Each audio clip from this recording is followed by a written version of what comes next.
Hi guys, आज इस video में आगामी यूपी टेट की परीक्षा से रिलेटेड प्रश्नों को हल करने वाले हैं। सभी प्रिय अभ्यर्थियों को 23 जनवरी की यूपी टेट परीक्षा में सफलता की कामना करते हुए आज इस सेशन को शुरू करते हैं। आज का पहला प्रश्न है, मानव विकास का प्रारंभ होता है। ऑप्शन है पूर्व बाल्यावस्था से, उत्तरावस्था से, शैशवावस्था से, गर्भावस्था से। तो बात कर लेते हैं option wise. Pre child stage की बात कर रहे हैं तो प्री चाइल्ड स्टेज होती है 2 से 6 ईयर। कितना? 2 से 6 ईयर। पोस्ट चाइल्ड स्टेज की बात कर लेते हैं। उत्तर बाद मतलब कि जन्म से, यानी कि 2 से 3 वर्ष। बात करते हैं शैशवावस्था। शैशवावस्था होती है जन्म से 2 ईयर तक। गर्भावस्था की बात कर लेते हैं, यानी कि 9 मंथ, यानी कि 9 मंथ। बच्चा जब प्रेगनेंसी अवस्था में यानी कि गर्भावस्था में होता है तो वो उसका कार्य आप जान लेते हैं गर्भावस्था के बारे में। तो गर्भावस्था का कार्यकाल यानी कि टाइम कितना होता है? 280 डेज। अगर डेज की बात करें तो 280 डेज। अगर मंथ की बात करें तो 9 मंथ। अगर वीक्स की बात करें तो 40, यानी कि 40 वीक्स, सप्ताह। तो मानव विकास का प्रारंभ होता है, कब से होता है? ऑप्शन दिया है पूर्व बाल्यावस्था, उत्तर बाल्यावस्था, शैशवावस्था, गर्भावस्था। तो जाहिर सी बात है कि अगर मानव का विकास होना है तो वो कहाँ से होगा? प्रेगनेंसी पीरियड यानी गर्भावस्था से ही। तो इसका सही आंसर क्या होगा? Option number D is right answer. बढ़ते हैं क्वेश्चन नंबर 2 की ओर। क्वेश्चन नंबर दूसरा क्या है? द कंडीशन ऑफ लर्निंग पुस्तक के लेखक हैं। ऑप्शन है B.F. Skinner, R.M. गेने, I.P. पॉलोव, E.L. Thorndike. The condition of learning की बात कर लेते हैं तो स्टेनल हॉल ने एक बुक भी लिखी थी।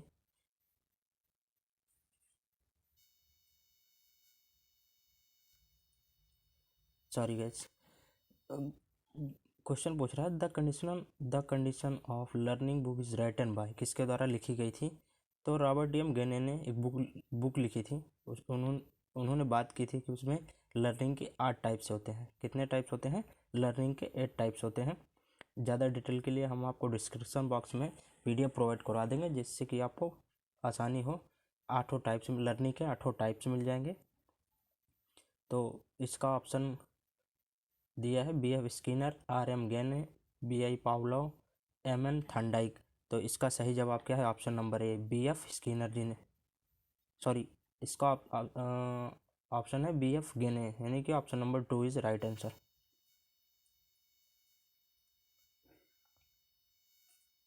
क्वेश्चन बढ़ते हैं तीसरे की ओर।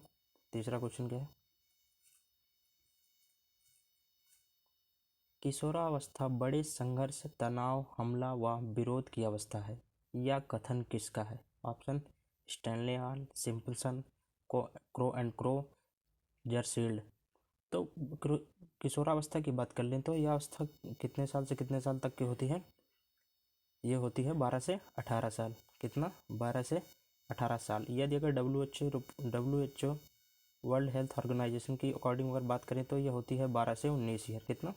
12 से 19 ईयर। तो किशोरावस्था की बात की गई तो क्वेश्चन यहाँ पूछा गया है किशोरावस्था विरोध एवं हमला, जिसको आंधी तूफान भी आप कह सकते हैं। तो आंधी तूफान का यहाँ जिक्र नहीं किया गया, सिर्फ इतना बात की गई कि हमला व विरोध की अवस्था है। यह कथन किसके है?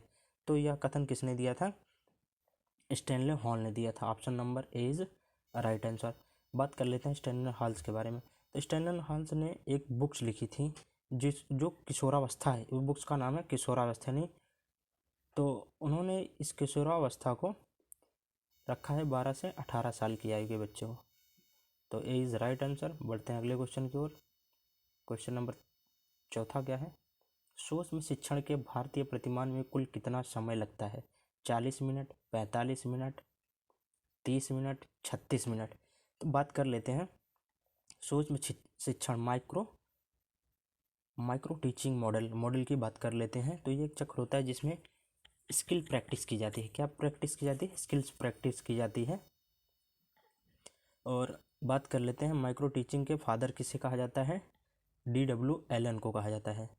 तो अब प्रोसेस है इसकी, पहले प्लान देख लेते हैं अगला स्लाइड के अकॉर्डिंग।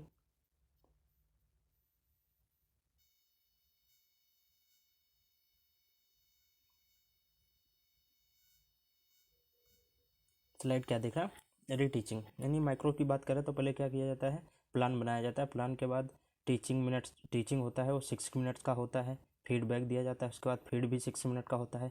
रिसाइकिल प्लान होता है,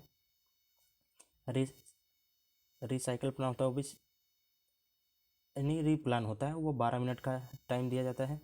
तो इसके अकॉर्डिंग अब कह रहा है रीटीचिंग, रीटीचिंग भी 6, अब ये जोड़े जाए तो 6 6 12 है, 24 30 यानी कि अभी आपको हमने बताया कि सोच मिश्रण की पद्धति कितने मिनट को, 36 मिनट की होती। तो इसका मतलब ये स्लाइड थोड़ा प्रिपेयर सही तरीके से नहीं हुआ, इसका मिस्टेक हुआ है। तो यहाँ पे एक री टीचिंग के बाद एक आता है री प्लानिंग। क्या आता है, री प्लानिंग, आप लोग ऐड कर लीजिएगा। री प्लानिंग, री प्लानिंग इसका टाइम पीरियड कितना होता है, 6 मिनट। तो इसका आप जोड़ ऐड करते हैं तो 6 6 12, 12 दूना 24, 24 12 36, टोटल कितना हो गया, 36। अब आप समझ गए होंगे कि सूक्ष्म शिक्षण की पद्धति कितनी होती है, 36 मिनट की। आते हैं क्वेश्चन पे बैक होके।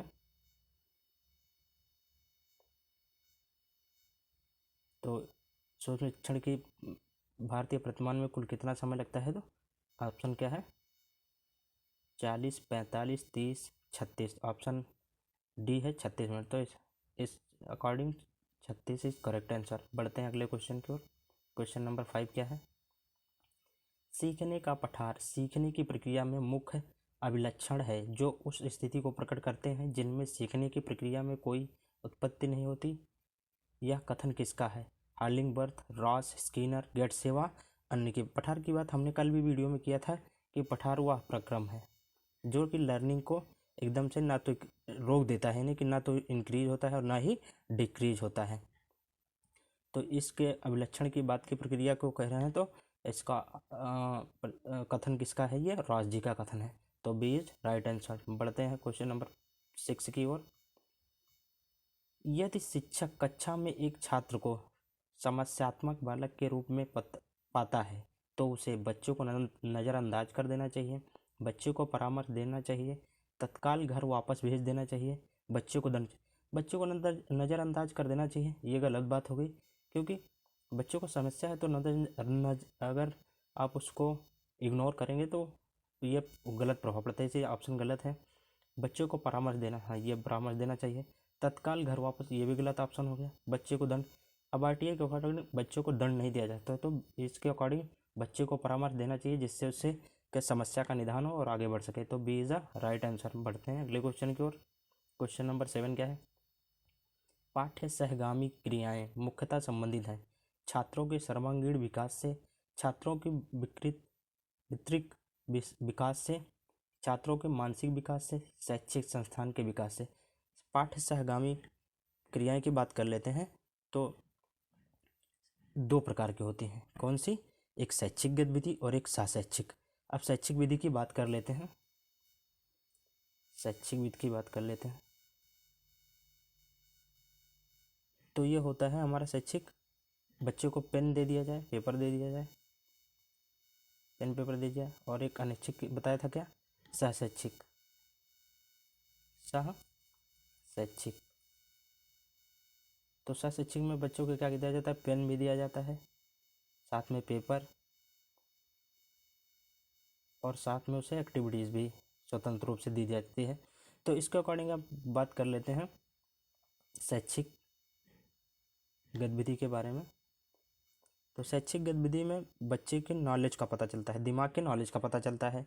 और सहशैक्षिक की बात कर लेते हैं, इसमें बच्चे का सर्वांगीण विकास का पता चलता है। किसका, सर्वांगीण विकास का। तो इसके अकॉर्डिंग रिलेटेड है ये ऑप्शन, छात्रों को सर्वांगीण विकास, option number A is the right answer.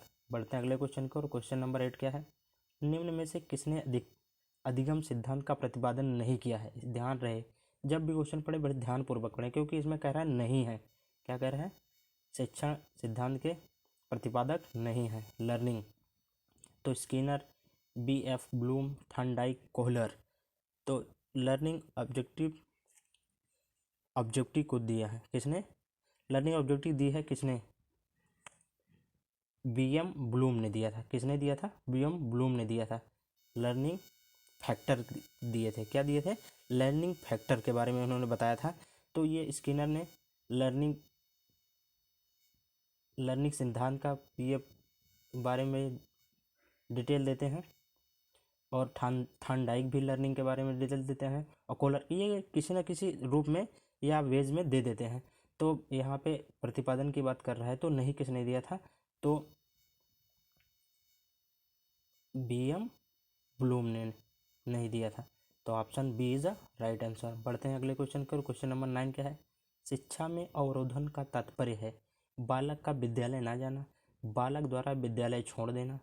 अब बालक का विद्यालय ना जाना ऑप्शन में देख लेते हैं, पढ़ते चलते। बालक का विद्यालय ना जाना, अवरोधन का इसका ये विद्यालय जाना हो सकता है वो बीमार हो, इस कारण विद्यालय नहीं जा पा रहा है, तो ये चीज़ गलत हो सकती है, कारण भी हो सकते हैं। बालक द्वारा विद्यालय छोड़ देना, ये तो अडाप्ट हो गई, अडाप्ट की प्रक्रिया नहीं आती। किसी बालक को 1 वर्ष से अधिक समय तक उसी एक ही कक्षा में रहना, ये सही बात है। अगर बच्चा जैसे एक साल के ईयर में अधिक एक क्लास ही रूम में उसको रखा जाए तो वो बोरियत फील कर लेता है। तो सबसे बड़ा शिक्षा अवरोधक का कार्य यही होता है। ऑप्शन सी इज अ।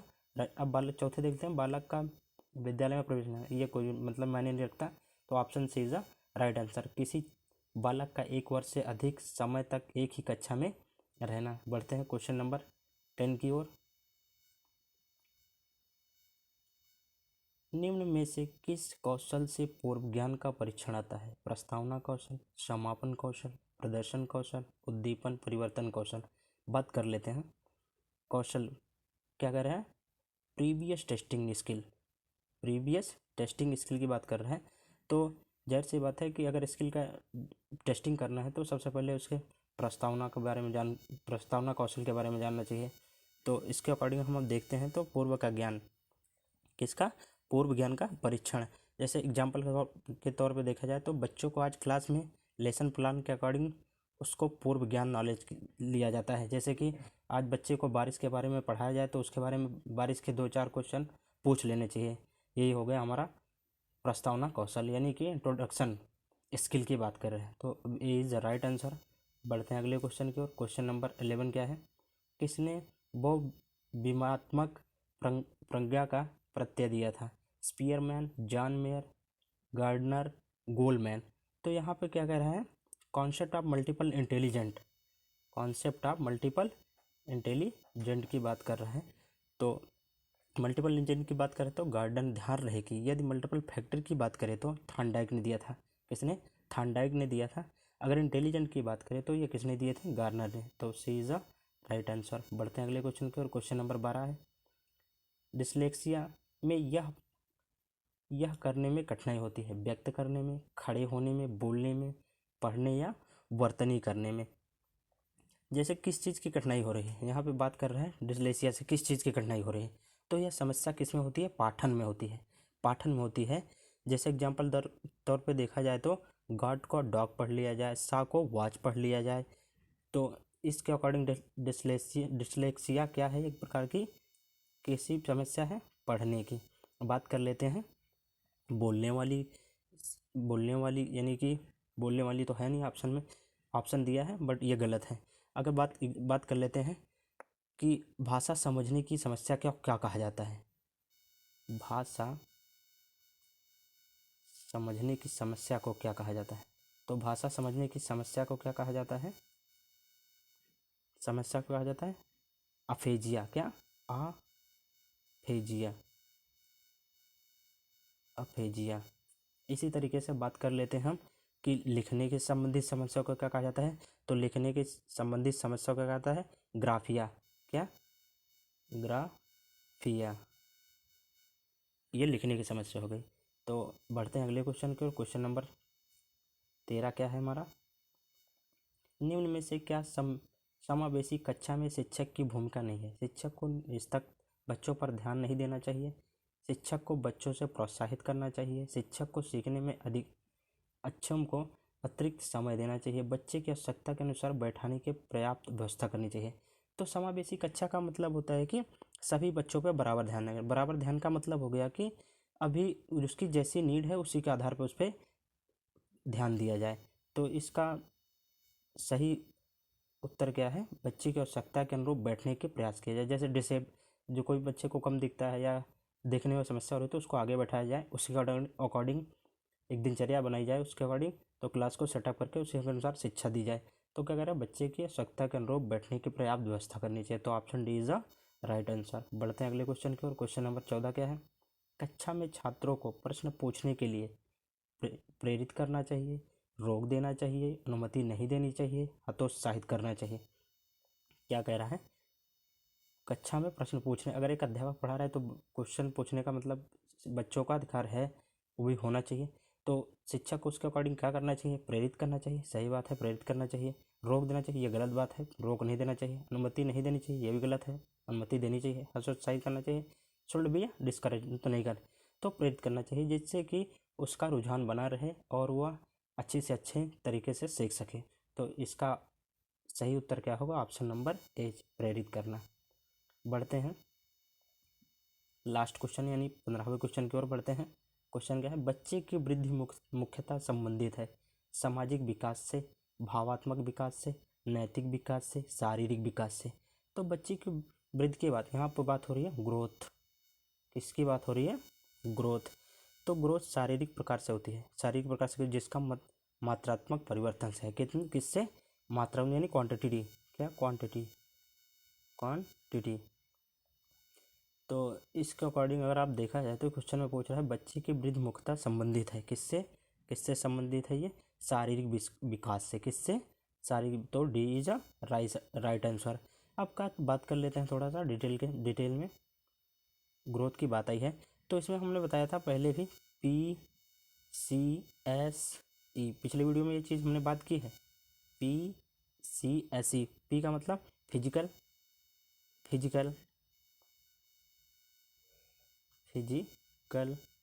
सी का मतलब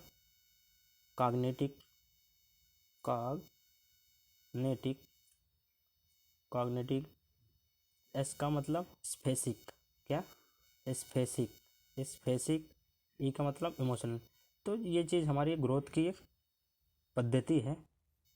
आज के इस सेशन में बस इतना ही दोस्तों, मिलते हैं अगले सेशन में नए क्वेश्चन के साथ। तब तक के लिए आप हमारे साथ जुड़े रहें जिससे कि आपको CDP के प्रैक्टिस लगातार होती रहे।